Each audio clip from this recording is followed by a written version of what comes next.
Papa, ngana mwasi, mwasi ya Corneille JP Mugauka na mwanda awa yebana kipinza mingi Corneille ya numéro 1 de Miap. Na mwanda wa? Ouais, JP Mugauka. OK. Aute kukufa. Mais depuis akufa famille ya abandona ngai na mwana. Ipuna etanza na ngo. Alors, na osenga na mbongo te. O pe mwana ye. Na ebite na sa ndenge nini. Na yako kimena ya le.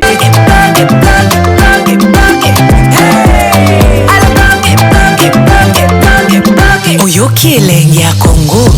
Tapez les mains, tapez les mains, tapez les mains, tapez les mains, tapez les mains. Ngana mwasi ya Corneille JP Mugauka na mwanda awa yebana kipinza mingi Corneille ya numéro 1 de Miap. Na mwanda wa? Ouais, JP Mugauka. OK. Aute kukufa. Mais depuis akufa famille ya abandona ngai na mwana. Ipuna etanza na ngo. Alors, na osenga na mbongo te. O pe mwana ye. Na ebite na sa ndenge nini. Na yako kimena ya l'État na justice pour basungana occuper ata l'une de ya banda ku moko ya ye de fin papa ya bana. Non papa mwana oyo. Mais depuis na banda oyo ezape ya ye. Est-ce que enfant ya ye? Mais depuis na chama ko nga awa. Bat o basimba wa fungola balinga kopesa wa fungola te. Na ola libanda awa 2 semaines déjà yango. Balinga kopesa wa fungola te. Na polo ambula kala mwana ona etana nga oyo na mimaka mwana o butu to kimaka mbula. Mais le pan oyo insiste bien ya papa na ye. Le pan oyo ya papa na ye yende atiki yango. Mais depuis na koma awa balinga kopesa wa fungola te. Na bat bazana ba fungola balinga kopesa nga te. Na ola kalibanda ka abo. Siko comme bon bazoko boya kopesa wa fungola. Siko comme est-ce qu'on a un problème ya quelqu'un ba huissier il faut ba ndesiko ba ya ko exécuter siko ordonnance o ba ko tsanga na ndako. Siko bango ni ba osenga nga 1500 dollars papa na ozwango wapi?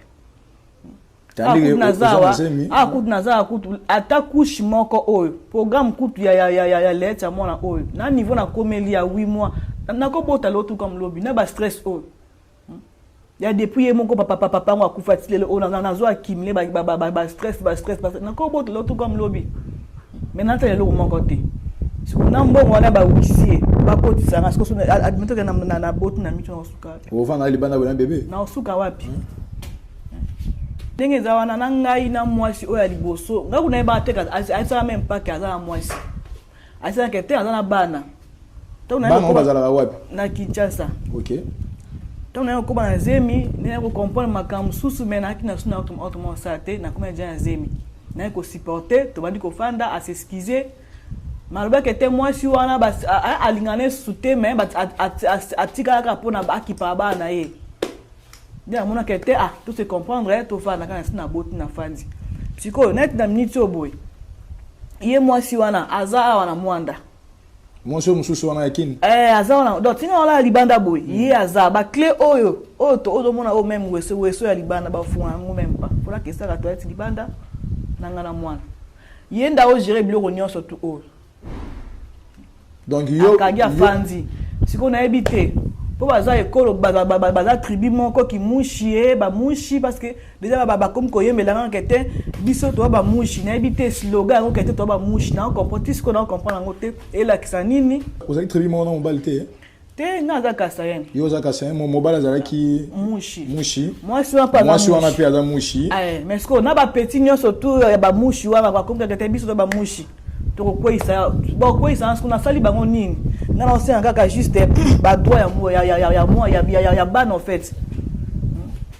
nazawa kaka buka kande umuninga awa kaka boy de akuni akotunoka apona bango fa kina bima kaka na bima na vanda awa te bakena ko funda ngai banda ko funda yo biango manda de comparaison yango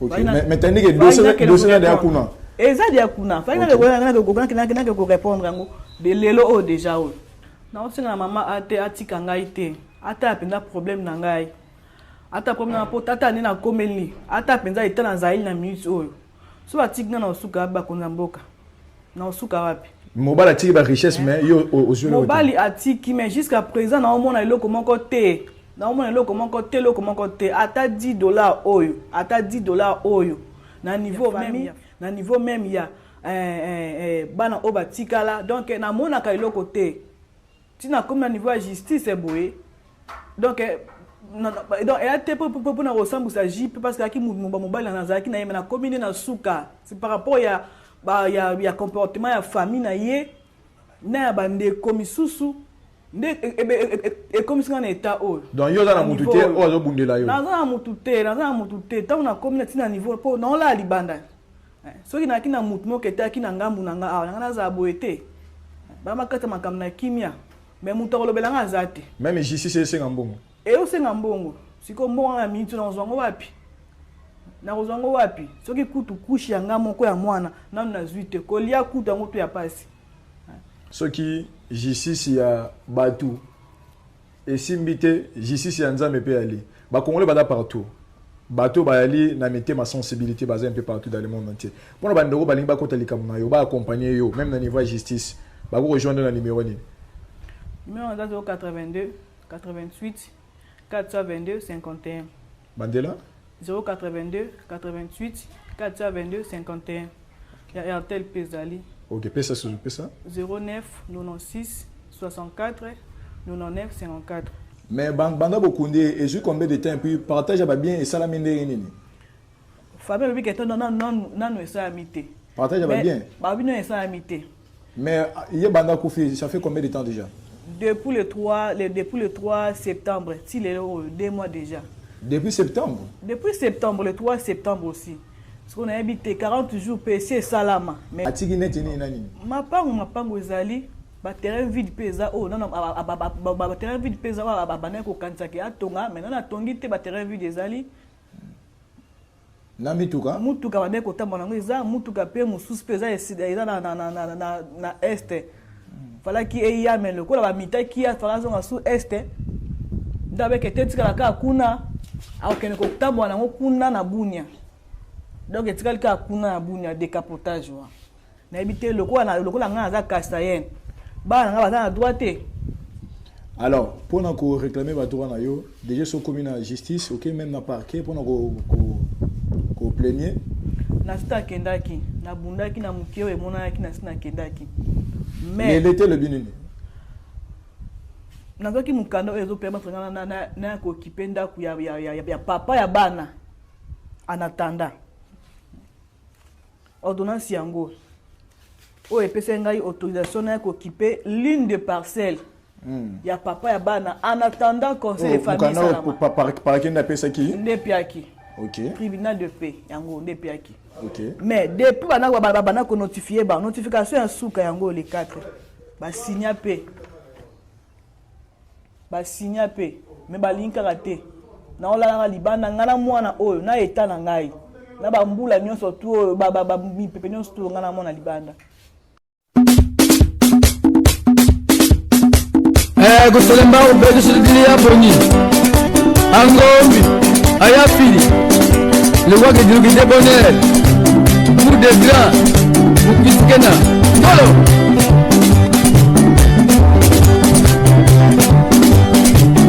Ye maman di kati sawa kwa gidi Ye maman di kamani sawa kwa gidi Mama tala boni ba yomwele Boni ba kagamba gundi Oya boni ujana oya kundanto Oya boni nugambo pakikangilanta Oya boni kumabukele na bondalambe Ye mama ndikakati salaba mindi Ye mama ndikakati salaba mindi Mama tala boni ba yomwele Sois pas effrayé. Voilà les Congolais là, l'un des présidents les plus maudits de toute l'Afrique, qui se dit si c'est Guy ou c'est pas quoi là, lui là, plus maudit que lui, il n'y en a pas. Avec le grand territoire que tu as, tout le colbac, or, diamant, phosphate, tout ce que tu as là, tu es incapable de payer les armes avec les Russes, les Chinois, tout ce qu'on peut savoir sur cette terre là, pour combattre Paul Kagame. Voilà ça aujourd'hui. Donald Trump se moque de toi. Oui, ils m'ont appelé, ils m'ont dit de venir régler la guerre, ceci, cela, et de venir, s'il vous plaît, venez prendre venez nous aider à... Mais tu es maudit. Moi, j'ai jamais vu ça. Les petits là, tu les vois pas. Les Ibrahim Traoré, les Assimi Koïta, les Tiani, toi, tu vois pas ce qu'ils sont en train de réaliser dans leur pays là-bas.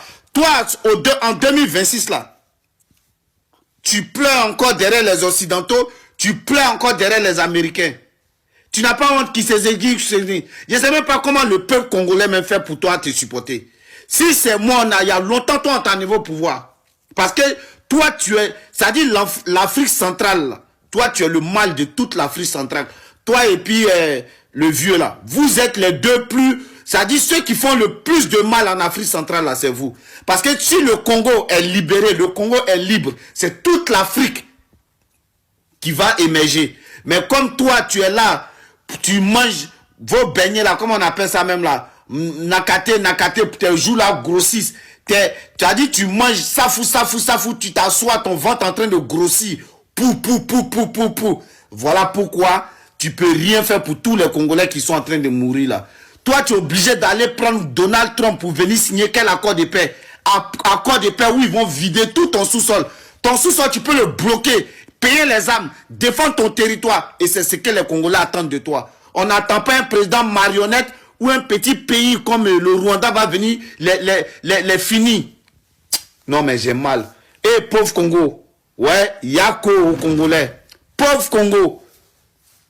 Avec un président comme ça là, je pense pas que vous allez partir. Hein. Bah, lui là. Trop nul. C'est bien contre chargeur et yini. Chargeur a tué transport au dessa mutu na mutu futa vokota. Eza la sauver le futa 2000 francs vos mata. Et yini. Alors bien que matara ndemo la refoute le hôtel. Chargeur a dit jamais yo fait futa transport. Mais le mot reste. Bah lui va se lever contre transport toujours pour pas te problème les amis bah de la vie c'est pour na mboka. Mama Kunzi transport 2000 francs ya.